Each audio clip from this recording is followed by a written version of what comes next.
ઓમ શ્રી ગણેશાય નમઃ. જય શ્રી કૃષ્ણ મિત્રો. આજે આપણે સફલા એકાદશીની વાર્તા સાંભળીશું. ઓમ નમો ભગવતે વાસુદેવાય. જય શ્રી વિષ્ણુ ભગવાન. એકાદશીનું મિત્રો ખૂબ જ મહત્વ છે. બધા વ્રતોમાં સૌથી મોટી એકાદશી છે. બધા વ્રતો કદાચ ન થઈ શકે તો માત્ર આ એક એકાદશીના વ્રત થઈ શકે તો પણ બહુ છે. બહુ મોટું મહત્વ છે, બહુ મોટું પુણ્ય છે. બધા પાપોને ભસ્મ કરનારી છે અને અંતે ભગવાનનું શરણું આપનારી આ એકાદશી છે. બની શકે તો ઉપવાસ કરવા અને આ દિવસે ભગવાનનું ભજન કીર્તન કરવું અને ભગવાનની પૂજા કરવી. ભગવાનને એકાદશી અતિશય પ્રિય છે. ભગવાન વિષ્ણુને આ એકાદશી બહુ વહાલી છે. માટે આ એકાદશીનું વ્રત બની શકે તો પૂરી શ્રદ્ધાથી કરવું. યુધિષ્ઠિર ભગવાનને પૂછે છે કે હે સ્વામી, હે મધુસૂદન, માગસર માસના વદ પક્ષમાં જે એકાદશી આવે છે તેનું નામ તથા તેનું મહત્વ મને વિસ્તારપૂર્વક કહી સંભળાવો. એટલે ભગવાન શ્રી કૃષ્ણ હસ્યા અને કહે છે, રાજન, માગસર માસના વદ પક્ષમાં સફલા નામની એકાદશી આવે છે. આ દિવસે વિધિ સહિત ભગવાન નારાયણની પૂજા કરવી જોઈએ. જેમ નાગોમાં શેષનાગ, પક્ષીઓમાં ગરુડ, દેવોમાં વિષ્ણુ અને મનુષ્યમાં બ્રાહ્મણો શ્રેષ્ઠ છે, એમ બધા પ્રકારના વ્રતોમાં આ એકાદશી ઉત્તમ વ્રત છે. રાજન, સફલા એકાદશીએ નામ મંત્રોનું ઉચ્ચારણ કરીને શ્રીફળ, સોપારી, બીજોરા, લીંબુ, દાડમ, આમળા, લવિંગ, બોર અને વિશેષ રૂપે કેરી તથા ધૂપદીપ દ્વારા શ્રી હરિનું પૂજન કરવું. સફલા એકાદશીએ વિશેષ રૂપે દીપદાન કરવાનું વિધાન છે. રાત્રે વૈષ્ણવ પુરુષો જોડે જાગરણ કરે છે. કરવું. જાગરણ કરનારને તે ફળની પ્રાપ્તિ થાય છે જે હજારો વર્ષ સુધી તપ કરવાથી પણ નથી મળતું. હવે તેની વ્રત કથા સાંભળો. ચંપાવતી નામનું એક વિખ્યાત નગર હતું. તેમાં મહિષ્મન કરીને રાજા રાજ્ય કરતા હતા. આ રાજાને 4 પુત્ર હતા.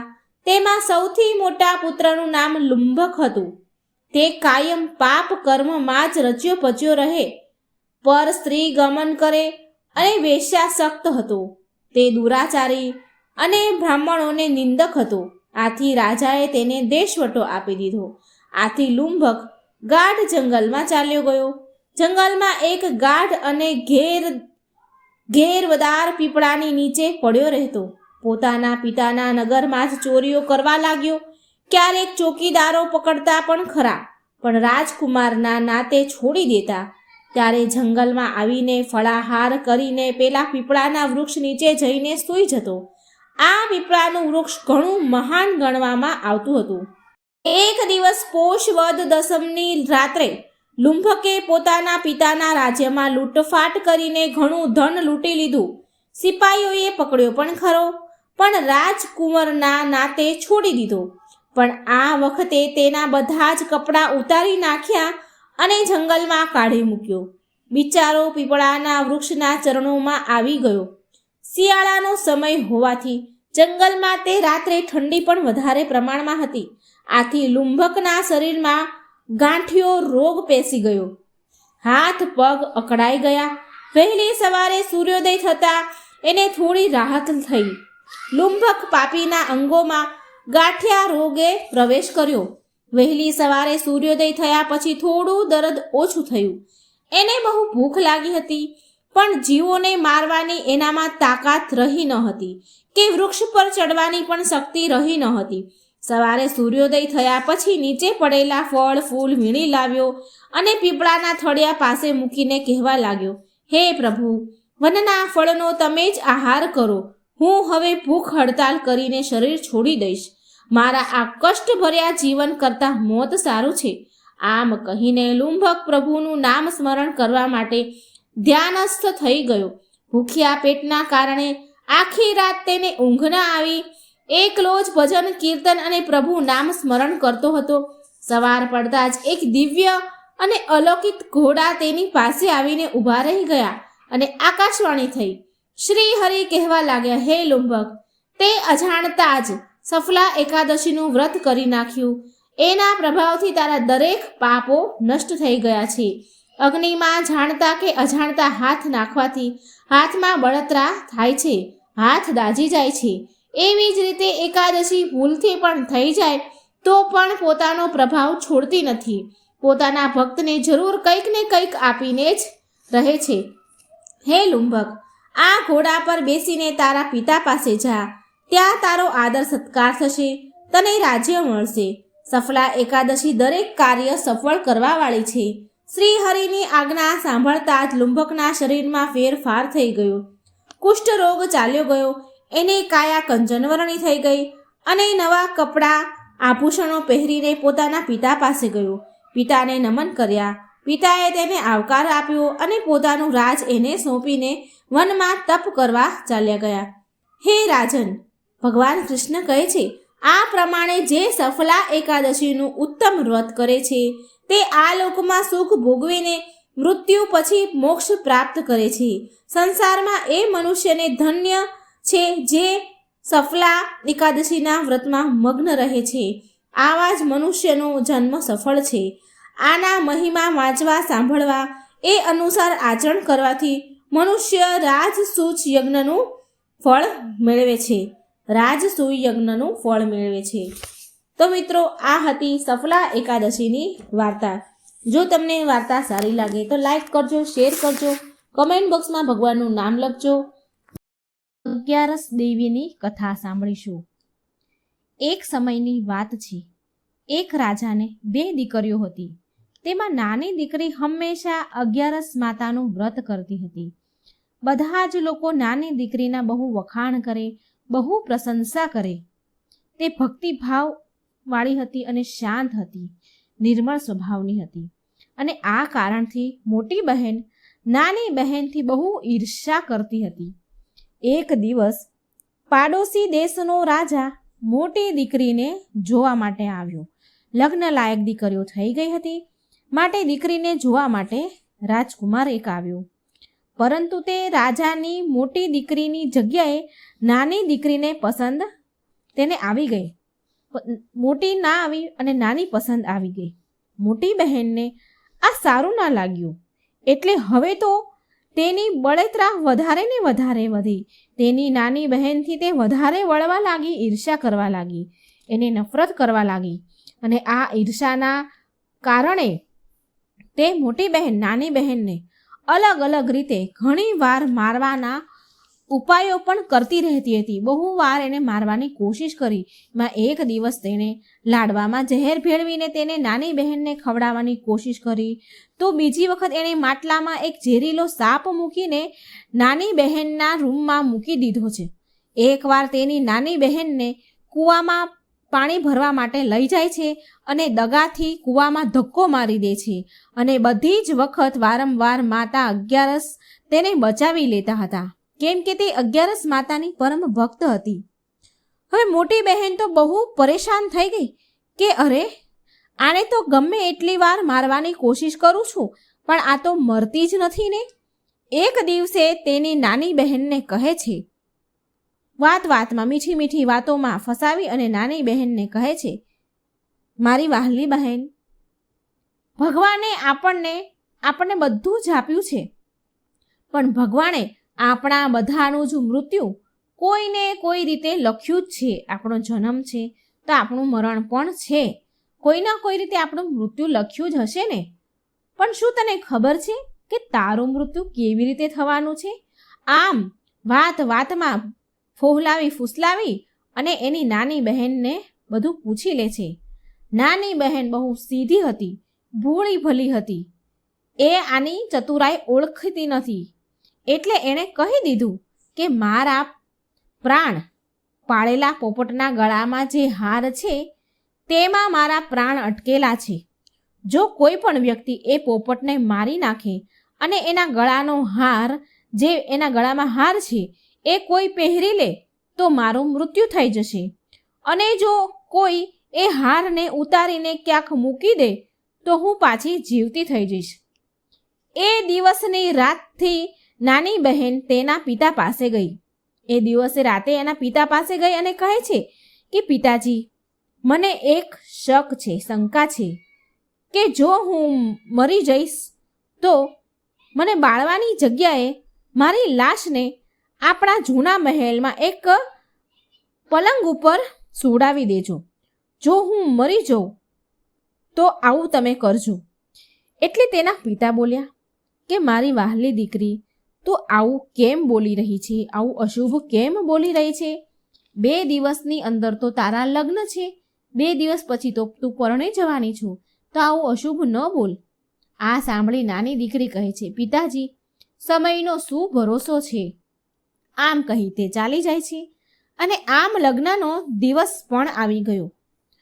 લગ્નના દિવસે મોટી બહેન નાની બહેનના પાળેલા પોપટને શોધે છે. 2 દિવસથી એ પોપટને શોધી રહી હતી, છતાં ન મળ્યો. પણ લગ્નના દિવસે પણ એ મોટી બહેન હજી પોપટને જ શોધી રહી છે, પણ તેને પોપટ ક્યાંય મળતો નથી. એટલામાં દરવાજા સુધી જાન આવી પહોંચી. અને આમ વરમાળાનો પણ સમય થઈ ગયો અને વરમાળાનો રિવાજ પણ રસમ પણ પૂરી થઈ. ફેરા ફરવાનો સમય થયો, ફેરા ચાલુ થયા. એવામાં મોટી બહેનને શોધતા બહેનનો પેલો પોપટ મળી ગયો. જેના ગળામાં હાર હતો એ પોપટ મળી ગયો. હજી આ નાની બહેને 3.5 ફેરા ફર્યા હતા અને તે મોટી બહેને નિર્દયતાપૂર્વક પોપટને મારી નાખ્યો અને તેના ગળામાંથી હાર ઉતારીને પોતે પહેરી લીધો. હવે આ તરફ નાની બહેન રાજકુમાર સાથે ફેરા લઈ રહી હતી, તો એના હજી 3.5 ફેરા પત્યા હતા. પણ જેવો જ પેલીએ પોપટના ગળામાંથી હાર કાઢીને પહેરી લીધો, એવી જ અહીં ફેરા ફરતા ફરતા નાની બહેન બેભાન થઈ, બેહોશ થઈ જમીન પર પડી ગઈ. આ જોઈને જાનવાળા જાનૈયાઓમાં બધામાં અફડાતફડી ફેલાઈ ગઈ. હાહાકાર મચી ગયો કે રાજકુમારીને શું થઈ ગયું? બધા જ ડરી જાય છે. ત્યારે નાની દીકરીના પિતા હકીમ વૈદને બોલાવે છે એનો ઉપચાર માટે. અને નાની બહેને એના પિતાજીને કહ્યું હતું કે એને જૂના મહેલમાં પલંગ પર સુવડાવી દે. એટલે નાની રાજકુમારી બેભાન થઈ ગઈ છે, તેને લઈ જઈને જૂના મહેલમાં ખાટ પર પલંગ પર સુવડાવી દેવામાં આવે છે. ત્યાં વૈદ હકીમોને બોલાવ્યા છે અને પછી એ વૈદ હકીમો રાજાને કહે છે, નાની દીકરીની તપાસ કરી અને કહે છે કે અમે તો અમારા જીવનમાં આવો બનાવ, આવી ઘટના પહેલીવાર જોઈ છે કે આ રાજકુમારી તો ન મરેલી છે કે ન જીવતી છે, આ એક જીવતી લાશ સમાન છે. હકીમની વાત સાંભળી રાજા હેરાન થઈ ગયો. અરે આ શું? આવું કેમ? પછી એ રાજા કહે છે કે તમે બહાર જઈને કહો કે રાજકુમારી બેહોશ થઈ ગઈ છે, થોડી વારમાં સ્વસ્થ થઈ જશે, એનો ઈલાજ ચાલી રહ્યો છે. જો તમે આવું નહીં કરો તો હું તમને લોકોને મૃત્યુદંડ આપીશ. રાજા હકીમ વૈદોને આવું કહે છે અને બહાર મોકલે છે. હકીમે રાજાના કહ્યા પ્રમાણે જાનવાળાઓને રાજકુમારને એવું જ કહે છે કે રાજકુમારી બેહોશ થઈ ગઈ છે, એનો ઈલાજ ચાલી રહ્યો છે. હવે એવામાં મોટી છોકરી, રાજાની મોટી દીકરી ત્યાં મહેલમાં, જૂના મહેલમાં જ્યાં નાની બહેનને સુવડાવી છે અને આ રાજા છે, એના પિતા છે, ત્યાં આવે છે. અને મોટી દીકરી એના પિતાજીને કહે છે, રાજાને કહે છે કે મને નાની બહેનના મરવાનું બહુ દુઃખ છે પિતાજી, અને એનાથી પણ વધારે દુઃખ મને એ વાતનું છે કે આપણા આંગણેથી જાન પાછી જતી રહેશે તો તમારી બહુ બદનામી થશે. પિતાજી, તમે એવું કરો, મારા લગ્ન રાજકુમાર સાથે કરાવી દો. આનાથી જાન પણ પાછી નહીં જાય અને તમારી ઇજ્જત પણ બચી જશે. રાજાને તેની મોટી દીકરીની વાત બરાબર લાગી. પછી મોટી દીકરીને નાની દીકરીના કપડાં પહેરાવીને મંડપમાં બેસાડી દીધી. પરંતુ જે રાજકુમાર પેલી નાની દીકરીને પરણતો હતો તેને ખબર પડી ગઈ કે આ મારી પત્ની નથી, અને બોલ્યો કે આ મારી પત્ની નથી. મારી પત્ની જ્યારે બોલે છે ત્યારે તેના મુખમાંથી, તેની વાણીમાંથી મધુર વાણી અને ફૂલ વરસે છે. પણ બધાએ બહુ સમજાવ્યો રાજકુમારને. એની સાથે લગ્ન કરવા તૈયાર ન હતો, પણ બધા લોકોએ, એના પિતાએ, આ રાજાએ બધાએ બહુ સમજાવ્યો, બહુ મનાવ્યો, પણ બળજબરીથી પછી રાજકુમાર પણ માની ગયો અને 3.5 ફેરા મોટી રાજકુમારી સાથે ફેરવી દીધા, ફરી લીધા. એના મન તો ન હતું, પણ છતાં પણ બધાના કહેવા પ્રમાણે એણે મોટી દીકરી સાથે, મોટી રાજકુમારી સાથે લગ્ન કરી લીધા. 3.5 ફેરા એની સાથે ફર્યું. મોટી દીકરીને રાજકુમાર સાથે વિદાય કરી દેવામાં આવી, પણ રાજકુમાર મોટી રાજકુમારીના હાથથી ના તો પાણી પીવે છે અને ના તો એની સાથે કોઈ વાતચીત કરે છે, અને ના કોઈ પણ વાર એના હાથનું ભોજન પણ ખાય છે. પાણી પણ એના હાથથી નથી પીતો, કારણ કે એને એના મનથી લગ્ન નહોતા કર્યા. રાજકુમારના મનમાં તો પેલી નાની રાજકુમારી જ વસેલી હતી. રાજકુમાર મનમાં ને મનમાં વિચાર કરે છે કે અરે, મારી પત્ની સાથે શું થયું હશે? તેને અચાનક આવું કેમ થઈ ગયું? થોડો સમય ગયો. એક દિવસ રાજકુમાર બહુ દુઃખી મનથી ઘોડા ઉપર બેસીને જઈ રહ્યો હતો, તો ઘોડો ત્યાં જઈને ઊભો રહી ગયો જ્યાં રાજકુમારીના અધમરી લાશ હતી, રાખવામાં આવી હતી. તેના પિતાજીના જૂના મહેલમાં આ રાજકુમારીની લાશ ત્યાં સુવડાવેલી હતી. રાજકુમાર ઘોડાને આગળ ચાલવાની બહુ કોશિશ કરે છે, પણ ઘોડો તો ચાલવા તૈયાર જ ન થયો. ઘોડો ત્યાં જ અટકી ગયો, એક ડગલું પણ આગળ ન ચાલ્યો. એટલે રાજકુમાર વિચારમાં પડ્યો કે ઘોડો અહીં કેમ રોકાઈ ગયો છે? કોઈ તો કારણ જરૂર છે, કંઈક વાત તો છે કે ઘોડો અહીંથી એક ડગલું આગળ નથી વધી રહ્યું. પછી કંટાળીને રાજકુમાર ઘોડા પરથી નીચે ઉતર્યો અને મહેલ પાસે ગયો. ત્યાં એક ચોકીદાર ઊભો હતો. રાજકુમારે ચોકીદારને પૂછ્યું કે આ કોનો મહેલ છે? તો તે ચોકીદારે કહ્યું કે આ જૂનો મહેલ છે, આ રાજાનો અમારા જૂનો મહેલ છે. એને એનું નામ પણ દીધું. ત્યારે રાજકુમાર સમજી ગયો કે આ તો મહેલ મારા સસરાનો છે. ત્યારે રાજકુમારે અંદર ગયો. ત્યાં એક પલંગ પર કોઈ સૂતું હતું. ત્યારે રાજકુમારે ચોકીદારને પૂછ્યું કે આ કોણ સૂઈ રહ્યું છે પલંગ પર? ત્યારે ચોકીદાર બોલ્યો કે આ રાજાની નાની દીકરી છે, નાની રાજકુમારી છે, જેના લગ્નના દિવસે તે બેભાન થઈ ગઈ હતી, બેહોશ છે, અધમરી છે, એટલે એને અહીંયા સુવડાવવામાં આવી છે. ત્યારે રાજકુમારને ખબર પડી કે આ તો મારી જ પત્ની છે, જેની સાથે મેં 3.5 ફેરા લીધા હતા. એ રાજકુમાર તો નાની રાજકુમારીને બહુ પસંદ કરતો હતો. ત્યારે રાજકુમારે ચોકીદારને કહ્યું, મારા અહીં આવવાના વિશે હું અહીં આવ્યો છું, આ જાણ તમે કોઈને જ કરશો નહીં. હું તને બહુ બધું ધન આપીશ. એટલે ચોકીદાર માની ગયો. રાજકુમાર પલંગ પાસે ગયો અને બચેલા 3.5 ફેરા તેણે પલંગ સાથે લીધા અને તે પૂરો દિવસ રાણીના પલંગ પાસે બેસી રહ્યો. જ્યારે રાત પડી એટલે નાની રાજકુમારી જીવતી થઈ, બેભાનમાંથી હોશમાં આવી. અને હોશમાં આવી તો એણે તરત જ તેના પતિને જોયો. તેના પતિને જોઈને તે બહુ રડવા લાગી. ત્યારે રાજકુમાર તેને કહે છે કે મેં તારી સાથે લગ્ન કર્યા, જ્યારે ફેરા ફરતા હતા ત્યારે તો તું બેભાન થઈ ગઈ હતી, તો તારા પિતાજીએ તને ત્યાંથી ક્યાંક બીજા આ મહેલમાં મૂકી અને મારા લગ્ન તારી મોટી બહેન સાથે કરાવી દીધા, પરંતુ મેં તારી મોટી બહેનને આજ સુધી સ્વીકાર નથી કરી. હવે મને પૂરી વાત કહે કે તું બેહોશ કેવી રીતે થઈ અને હવે રાતના સમયે તું જીવતી કેવી રીતે થઈ, તું ઊભી કેવી રીતે થઈ? આની પાછળનું રાજ શું છે, રહસ્ય શું છે, મને કહે. રાજકુમારની વાત સાંભળી નાની રાજકુમારી બોલી. તેના પતિ રાજકુમારને કહે છે કે પોપટ અને હારની બધી વાત કહે છે, અને એ પણ કહ્યું કે મેં આ રહસ્યની વાત માત્ર મારી મોટી બહેનને કહી હતી. મારી મોટી બહેન મને બહુ નફરત કરે છે, મારાથી બહુ ઈર્ષા કરે છે, અને તેણે મને ઘણી બધી વાર મારવાની કોશિશ કરી છે, પણ મારા 11 માના વ્રતની કૃપાથી, મારા 11 માતાની કૃપાથી મને મા 11એ ઘણી બધી વાર બચાવી લીધી છે.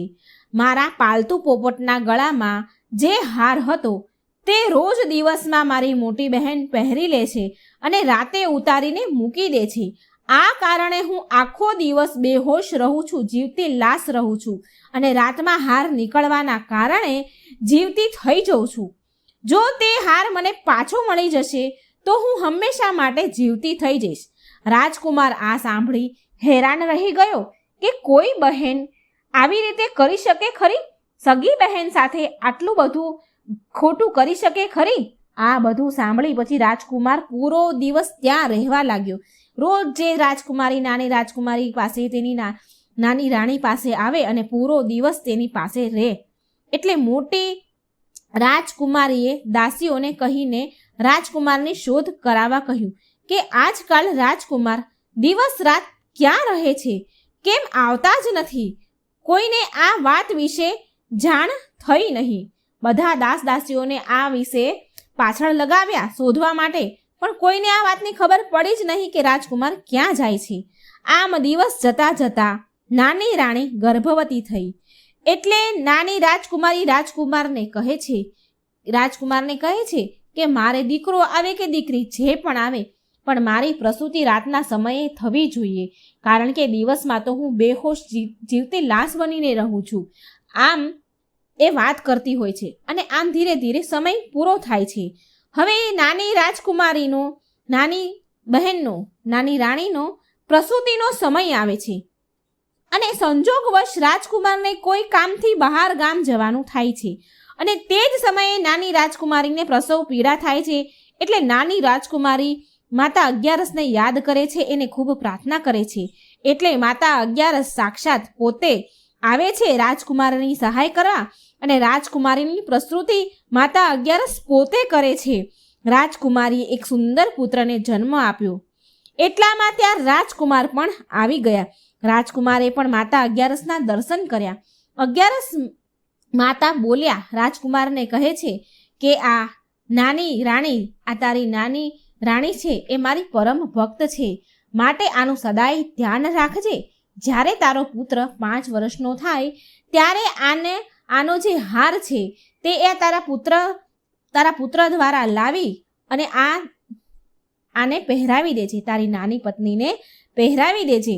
આમ સમય જતા જતા છોકરો રાજાનો કુંવર 5 વર્ષનો થઈ ગયો.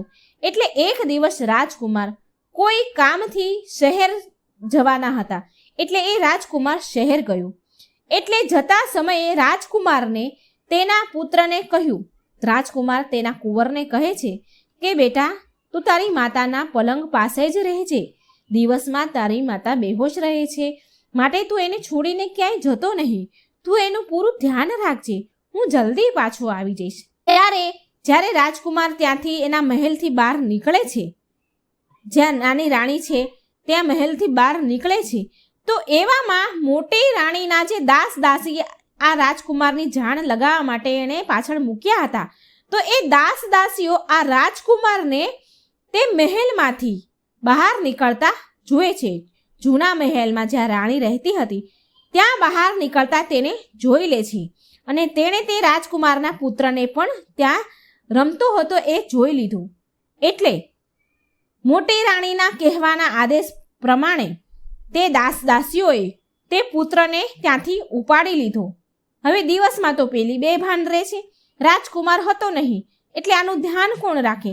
તે રમતો રમતો બહાર આવ્યો એટલે આ દાસીઓએ છોકરાને ઉપાડી લીધો અને તેના 2 કટકા કરી નાખ્યા, 2 ટુકડા કરી નાખ્યા, મારી નાખ્યો એને. અને એ ટુકડા લઈ અને એ મોટી રાણીના મહેલમાં ગયા. એટલે મોટી રાણીએ એ રાજકુમારનો એક ટુકડો ઘંટલા નીચે મૂકી દીધો અને એક ટુકડો અડધો ટુકડો એનો પલંગ નીચે એના ખાટ નીચે મૂકી દીધો. હવે રાત પડી એટલે નાની રાણી ભાનમાં આવી. તે ઊભી થઈ રાત પડતા તેના દીકરાને શોધે છે, પણ તેનો પુત્ર એને ક્યાંય મળતો નથી. માટે તે અગિયારસ માતાને પ્રાર્થના કરે છે, યાદ કરે છે. એટલે અગિયારસ માતા ત્યાં પ્રગટ થાય છે અને એના પુત્રને શોધવાનું વચન આપે છે. પછી અગિયારસ માતા ડોશીમાનું રૂપ લઈને મોટી રાજકુમારીના મહેલમાં ગયા. એટલે મોટી રાણીએ તેની દાસીઓને તે વૃદ્ધ ડોશીને ભિક્ષા આપવા માટે મોકલ્યા. પરંતુ 11 માતા ડોશીના સ્વરૂપમાં કહે છે કે મારે તો રાણીના હાથથી જ ભિક્ષા લેવી છે. આ સાંભળી દાસીઓ પાછી મોટી રાણી પાસે જાય છે અને જ્યાં એ દાસીઓ જાય છે એટલે પાછળથી 11 માતા બિલાડીનું સ્વરૂપ લઈને મહેલની અંદર આવી જાય છે અને નાની રાજકુમારીના કુંવરના 2 ટુકડા શોધે છે અને પછી એ જોડી અને એમાં પ્રાણ પૂરી દે છે. પછી 11 માતા તેને કુંવરને લઈને પાછા નાની રાજકુમારી પાસે તેના મહેલમાં આવે છે. નાની રાજકુમારી તેના દીકરાને જોઈ બહુ ખુશ થાય છે. પછી માતા અંતર ધ્યાન થઈ ગયા. 11 દેવી અંતર ધ્યાન થઈ ગયા. આમ ધીરે ધીરે સમય જતા એક દિવસ રાજકુમાર તેના પુત્રને નાની રાણીના પુત્રને લઈને મહેલમાં આવે છે મોટી રાણી પાસે, મોટી રાજકુમારી પાસે. અને તે મોટી રાણીને કહે છે કે જો તું આ બાળક મારા સંબંધીનો દીકરો છે, મારા દૂરના સગા છે એનો દીકરો છે, જો તું આ બાળકને સારી રીતે સાચવીશ અને પ્રેમ કરીશ તો કદાચ એવું બની શકે કે હું તને પ્રેમ કરું, મારા મનમાં તું વસી જાય, મને તારા ઉપર પ્રેમ આવી જાય, હું તને સ્વીકારી લઉં, જો તું આ પુત્રને સારી રીતે સંભાળીશ તો. એટલે તે મોટી રાણી બહુ જ પ્રેમથી તે બાળકને મહેલમાં રાખે છે. તે તો ખુશ થઈ ગઈ. તે બાળકનું પૂરું ધ્યાન રાખે છે, એને સાચવે છે, ખવડાવે છે, રમાડે છે, પીવડાવે છે. એકવાર રાજકુમાર તેના પુત્રને કહે છે, કોઈ ના હોય એવી શાંત જગ્યા પર લઈ જાય છે અને કહે છે કે તું મોટી રાણી માના ગળામાં જે હાર છે તે તું એનાથી માંગી લે અને પછી તે હાર લઈને હું તારી માતા પાસે તને લઈ જઈશ. પણ આ વાતનું ધ્યાન રાખજે કે આ વાત આપણા બંને વચ્ચે રહે, આ વાત તું કોઈને કહેતો નહીં. ગમે તે રીતે તું રાણી પાસેથી હાર માંગી લે. પછી કુંવરે એવું જ કર્યું. મોટી રાણી પાસે જઈને બોલ્યો કે રાણીમાં મને તમારો આ હાર આપી દો ને. પહેલાં તો રાજકુમારી ના કહી દે છે. મોટી રાણી ના કહે છે, ના હું નહીં આપું. પણ પછી તેને પેલા રાજકુમાર એના પતિની યાદ આવે છે. કેમ એણે એવું કહ્યું હતું કે જો તું આ બાળકનું ધ્યાન રાખીશ, તે કહેશે એવું કરીશ તો હું તને સ્વીકાર કરી લઈશ, તને પ્રેમ કરવા લાગીશ. આમ વિચાર કરી રાણી તો ખુશી ખુશીમાં એ હાર કુંવરને આપી દે છે. એટલે એ હાર કુંવર લઈને તેના પિતા પાસે રાજકુમાર પાસે આવે છે. ત્યારે રાજકુમાર અને તે નાનો કુંવર બંને નાની રાણી પાસે જાય છે.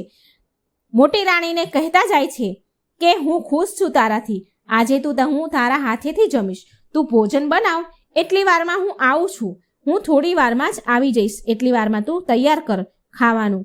આમ સાંભળી રાણી તો ખુશ થઈ ગઈ. એની ખુશીને તો કોઈ ઠેકાણું જ ના રહ્યું.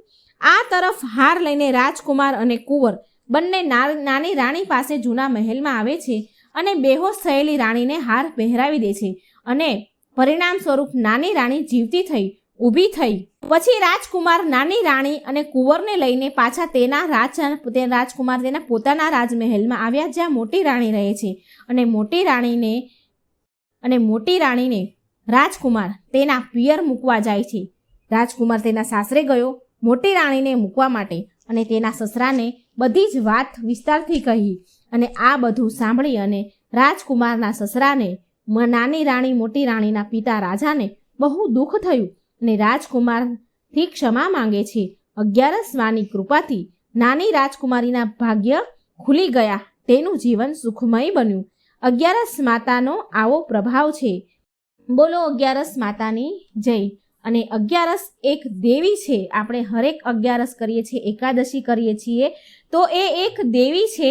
આપણે એ દેવીનું વ્રત કરીએ છીએ અને ખૂબ ફળદાયી છે, એ તો તમે બધા જાણો જ છો. જો મિત્રો મારી વાર્તા સારી લાગે તો મારી ચેનલને લાઈક, સબસ્ક્રાઈબ અને શેર જરૂર કરજો. જય શ્રી કૃષ્ણ. રાધે રાધે. Thank you. દ્વાદશીની કથા, એકાદશી વ્રત પારાયણ કથા. મિત્રો એકાદશીના બીજા દિવસે જે એકાદશી હોય એને દ્વાદશી કહે છે અને દ્વાદશીના દિવસે પારણા કરવાની પણ એક કથા છે. મિત્રો એ જરૂર જ સાંભળવી જોઈએ. હરે કૃષ્ણ કૃષ્ણ કૃષ્ણ હરે હરે, હરે રામ રામ રામ હરે હરે. ઓમ નમો ભગવતે વાસુદેવાય. મિત્રો આપણે આજે સાંભળીશું દ્વાદશીના દિવસે સાંભળવા વાળી કથા. દ્વાદશીના દિવસે આ કથા જરૂર સાંભળવી જોઈએ. જે લોકો એકાદશી કરે છે તે લોકોને એકાદશીના બીજા દિવસે પારણા જરૂર કરવા જોઈએ, એટલે કે વ્રતને ખોલવું જોઈએ. આમ કરવાથી એકાદશી વ્રતની પૂર્ણાવતી માનવામાં આવે છે. આ કથા ભગવાન શ્રી કૃષ્ણએ એક કુંભારને સંભળાવી હતી. દ્વાદશીનું મહત્વ સંભળાવ્યું હતું. આ કથા દ્વાદશીના દિવસે સાંભળવાથી એકાદશી વ્રતનું પૂરું ફળ પ્રાપ્ત થાય છે. ચાલો પૂરા મનથી આપણે આ કથા સાંભળીએ. એક સમયની વાત છે. અમરીશ નામનો એક રાજા હતો. તે ભગવાન વિષ્ણુનો પરમ ભક્ત હતો. તે રાજા તેની પત્ની સાથે 12 મહિનાની બધી જ એકાદશીના વ્રત પૂરા શ્રદ્ધાથી અને ભાવથી કરતા હતા. તો એકવાર એ રાજાએ એકાદશીનું પૂજન કરી, ગૌદાન કરી અને પારણા કરવા જઈ જ રહ્યા હતા. તેવામાં દુર્વાસા ઋષિ તેમની સાથે શિષ્યો સાથે અમરીશ રાજાના મહેલ પધાર્યા. રાજા રાણીએ ઋષિઓને આદર સત્કાર કર્યો અને બોલ્યા, હે ઋષિવર, તમે બહુ ઉત્તમ સમયે આવ્યા છો. અમે હમણાં જ એકાદશી વ્રતના પારણા કરવા જઈ રહ્યા હતા. તમે પણ અમારી સાથે ભોજન કરી પારણા કરો. ઋષિ દુર્વાસાએ રાજાનો આ આગ્રહ સ્વીકાર કર્યો અને સ્નાન કરવા માટે દુર્વાસા ઋષિ યમુના તટ પર ગયા. પારણા કરવાના મુહૂર્તની માત્ર એક જ ઘડી બાકી હતી. માટે અમરીશ રાજાના પુરોહિત બ્રાહ્મણે રાજાને જણાવ્યું, હે રાજન, પારણાનો સમય થઈ ગયો છે. એકાદશીના પારણા જો સમય પર ન કરવાથી વ્રત ખંડિત થાય છે અને એકાદશીનું ફળ નથી મળતું. આ સાંભળી રાજા તો મૂંઝવણમાં પડી ગયા. રાજા માટે તેમના અતિથિ પહેલા ભોજન એ અનુચિત હતું. પુરોહિત બ્રાહ્મણે એક સુઝાવ આપ્યો કે જો તમે ઠાકોરજીના ચરણામૃત ગ્રહણ કરી લેશો તો અતિથિનું અપમાન પણ નહીં થાય અને વ્રતના પારણા પણ થઈ જશે. પુરોહિત બ્રાહ્મણની વાત માનીને રાજા અમરીશ આમ કરવા તૈયાર થઈ ગયા. એ ઠાકોરજીનું ચરણામૃત ગ્રહણ કરવા જઈ જ રહ્યા હતા. તેવામાં ઋષિ દુર્વાસા આવી ગયા અને રાજાને જળ ગ્રહણ કરતા જોઈને તે રાજા પર બહુ ક્રોધિત થઈ ગયા અને બોલ્યા, હે રાજન, તમે તમારું વચન ભંગ કર્યું છે અને આનો દંડ તમને જરૂર મળશે. તમને આમ કહીને દુર્વાસા મુનિએ તેમના માથાના વાળની એક લટ કાઢી અને તેને પૃથ્વી પર ફેંકી દીધી. તેમાંથી એક ભયંકર રાક્ષસણી પ્રગટ થઈ અને એ રાજા અમરીશ તરફ જવા લાગી. રાજા ડર્યા વગર ઓમ નમો નારાયણનો જાપ કરવા લાગ્યા. રાક્ષસી જ્વાળા સમાન સળગતી રાજા તરફ જઈ રહી હતી. ત્યારે એટલામાં ભગવાન વિષ્ણુનું સુદર્શન ચક્ર, જે પહેલેથી જ હરિની કૃપાથી રાજાની સુરક્ષામાં નિયુક્ત હતું, તે સુદર્શન ચક્રએ રાક્ષસીને પળવારમાં બાળીને ભસ્મ કરી દીધી અને એ સુદર્શન ચક્ર દુર્વાસા મુનિ તરફ ચાલવા લાગ્યું. રાક્ષસીને ભસ્મ થતા જોઈને અને સુદર્શન ચક્ર એમની તરફ આવતા જોઈને દુર્વાસા ઋષિ તેમની પ્રાણોની રક્ષા કરવા માટે ભાગવા લાગ્યા અને દોડતા બ્રહ્માજી પાસે ગયા અને ત્યાં જઈને તેમણે સુદર્શન ચક્રથી બચવા માટે પ્રાર્થના કરી. ત્યારે બ્રહ્માજી બોલ્યા, હું તમારી આ સુદર્શન ચક્રથી રક્ષા નથી કરી શકતો. આને શાંત કરવા માટે તમારે ભગવાન શ્રી હરિ પાસે જવું પડશે. પણ જે ગતિથી સુદર્શન ચક્ર તમારી તરફ આવી રહ્યું છે, હું તેને પ્રાર્થના કરી શકું છું. જ્યાં સુધી તમે વૈકુંઠ ન પહોંચો ત્યાં સુધી તમને કોઈ હાનિ નહીં પહોંચાડે.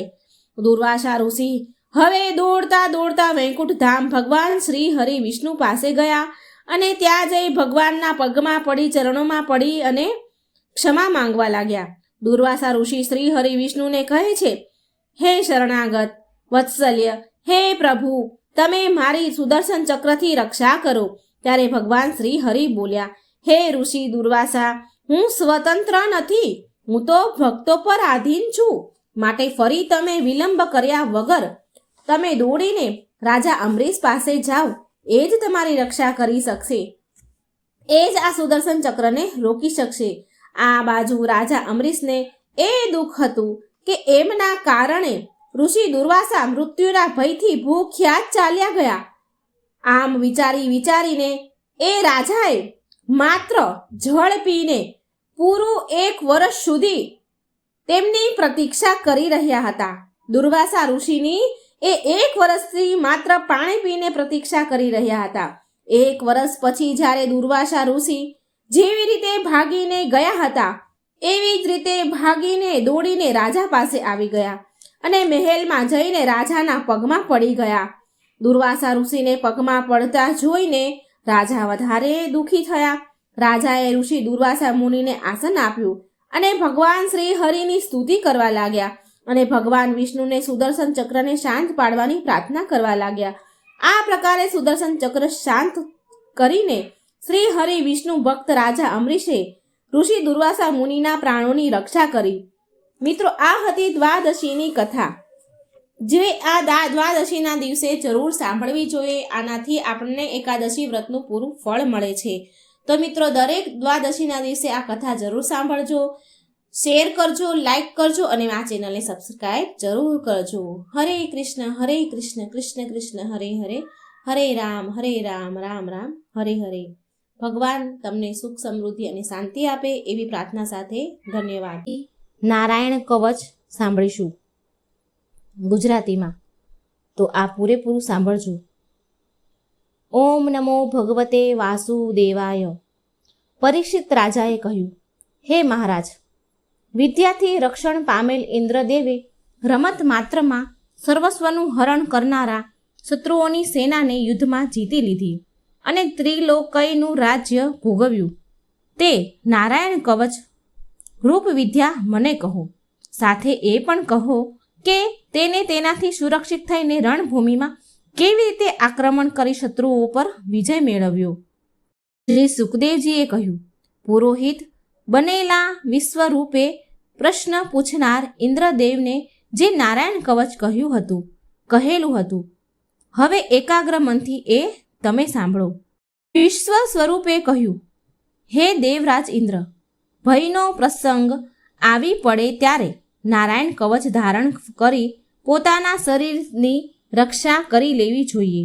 એની વિધિ આ પ્રમાણે છે કે પહેલાં હાથ પગ ધોઈ આચમન કરવું, પછી હાથમાં કૂંચની વીંટી ધારણ કરવી, ઉત્તર તરફ મુખ રાખી બેસી જવું, પછી કવચ ધારણ પર્યત બીજું કાંઈ પણ ન બોલવાનું નિશ્ચય કરી પવિત્રતાથી ઓમ નમો નારાયણ અને ઓમ નમો ભગવતે વાસુદેવાય આ મંત્રો દ્વારા હૃદય યાદી અંગ ન્યાસ તથા અંગુષ્ઠાદિકર ન્યાસ કરવા.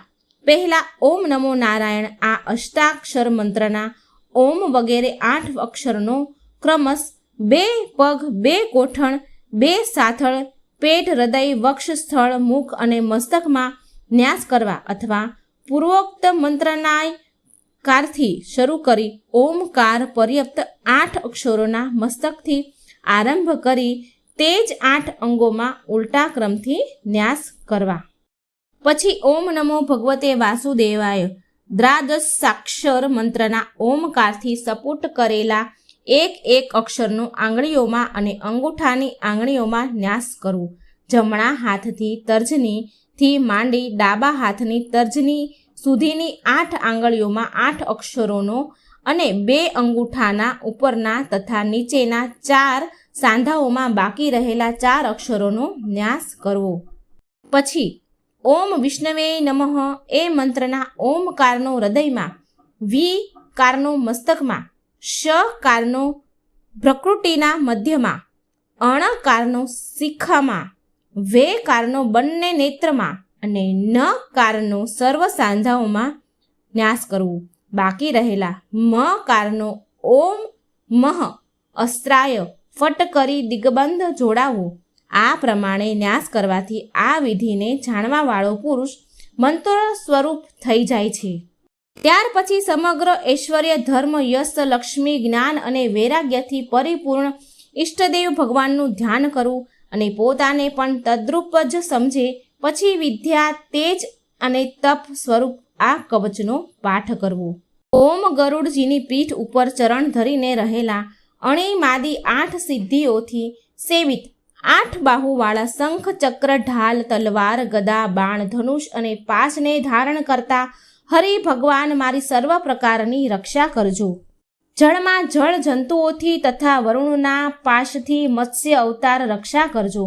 માયાથી બટુક બનેલા વામનજી સ્થળમાં રક્ષા કરજો. સઘળું બ્રહ્માંડ જેના સ્વરૂપમાં સમાયું છે તેવા ત્રિવિક્રમ આકાશમાં રક્ષા કરજો. પ્રભુને આમ પ્રાર્થના કરવી. કિલ્લા, વન તથા રણભૂમિ વગેરે સંકટમાં સ્થળોમાં મોટા દૈત્યોના સેનાપતિઓના શત્રુ ઋષિ ભગવાન રક્ષા કરજો. એ ભગવાન જ્યારે મોટા શબ્દથી ખડખડ હસ્યા હતા ત્યારે દિશાઓમાં ગર્જના ઉઠી હતી અને દૈત્ય પત્નીઓના ગર્ભો પડી ગયા હતા.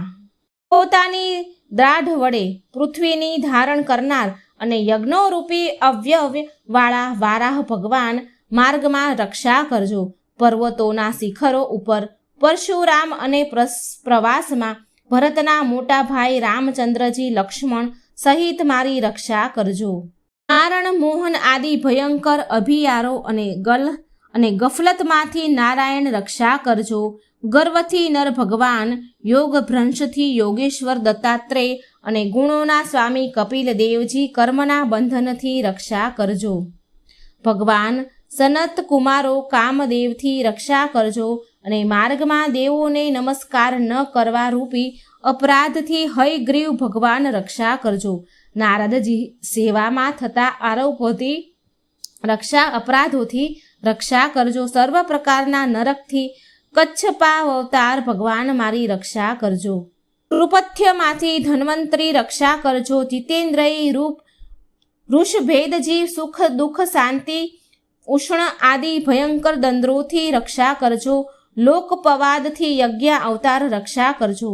મનુષ્યકૃત વિઘ્નોથી બળભદ્રજી રક્ષા કરજો. ક્રોધવશ નામના સર્પોના ગણથી શેષ નાગ મારી રક્ષા કરજો. અજ્ઞાનથી વેદવ્યાસજી ભગવાન, પાંખડીઓથી અને પ્રમાદથી બુદ્ધાવતાર અને ધર્મ રક્ષાને માટે મહાન અવતાર ધારણ કરવાવાળા ભગવાન કલ્કી, પાપ બહુલ કલ્કી કાલવન દોષોથી મારી રક્ષા કરજો. કાલિકા કાલના દોષથી મારી રક્ષા કરજો.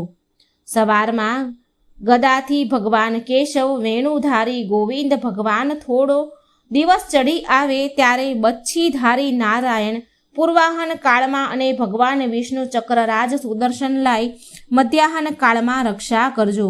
ઉગ્ર ધનુષ્યધારી મધુસૂદન ભગવાન, ત્રીજા પહોરે બ્રહ્મા વિષ્ણુ રુદ્ર એ 3 મૂર્તિવાળા માધવ ભગવાન સાયન કાળે, સૂર્યાસ્ત પછી હર્ષિકેશ અને મધરાત તથા મધરાતે પહેલા એકલા પદ્મનાભ ભગવાન મારી રક્ષા કરજો. શ્રી વત્સલાંછન શ્રી હરિ ભગવાન પાછલી રાતે, ખડધારી જનાર્દન ભગવાન ઉષા કાલ વખતે, દામોદર ભગવાન સૂર્યોદય પહેલા અને કાળ મૂર્તિ વિશ્વેશ્વર ભગવાન બધી સંધ્યાઓ વખતે મારી રક્ષા કરજો. દર્શન આપનો આકાર ચક્ર જેવો છે.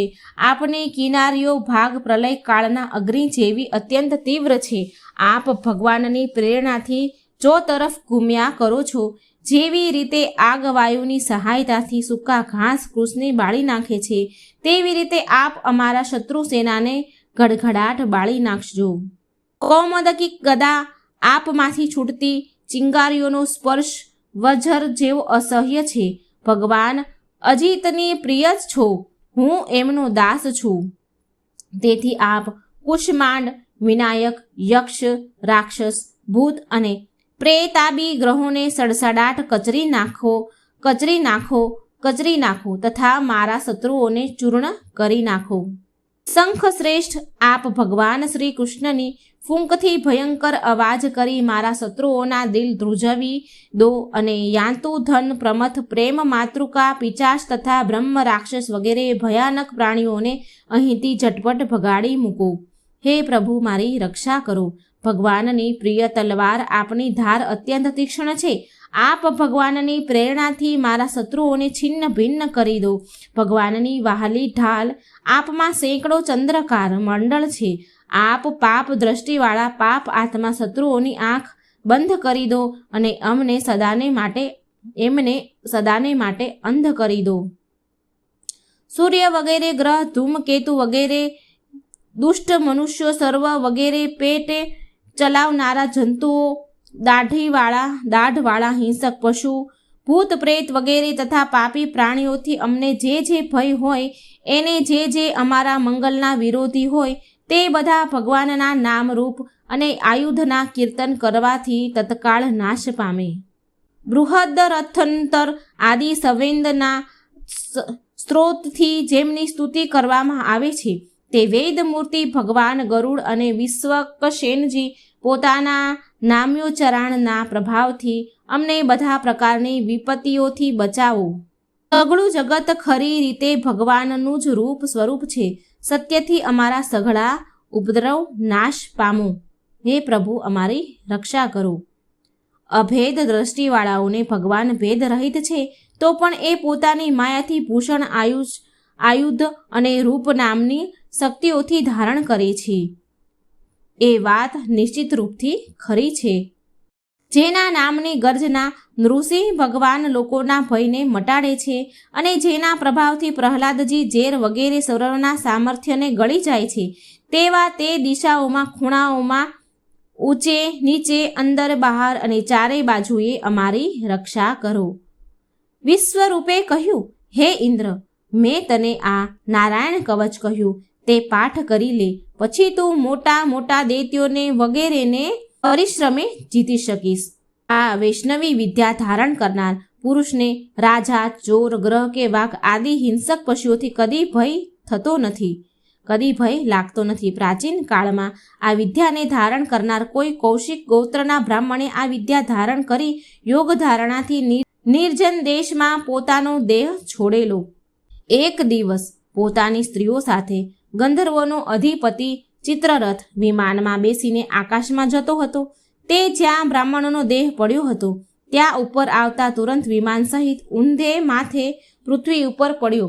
આ ઘટનાથી એના આશ્ચર્યની પાર ન રહ્યો. જ્યારે વાલખિલ્ય મુનિઓએ અને સમજાવ્યું કે આ નારાયણ કવચ ધારણ કરવાનો પ્રભાવ છે, ત્યારે ચિત્રરથ આ બ્રાહ્મણના અસ્થિને ઉપાડી પ્રાચી સરસ્વતીમાં વહાવી દીધા અને પછી એ સ્નાન કરી પોતાના લોકમાં ગયા. શ્રી સુખદેવજીએ કહ્યું, જે માણસ આ નારાયણ કવચને યોગ્ય સમયમાં આદર સહિત સાંભળે કે ધારણ કરે, તેની સામે બધા પ્રાણીઓ આદરથી નમી પડે અને તે બધી જાતના ભયથી મુક્ત થઈ જાય છે. આ હતો નારાયણ કવચનો પાઠ. મિત્રો, જરૂર સાંભળજો. જય શ્રી કૃષ્ણ. રાધે રાધે. Thank you.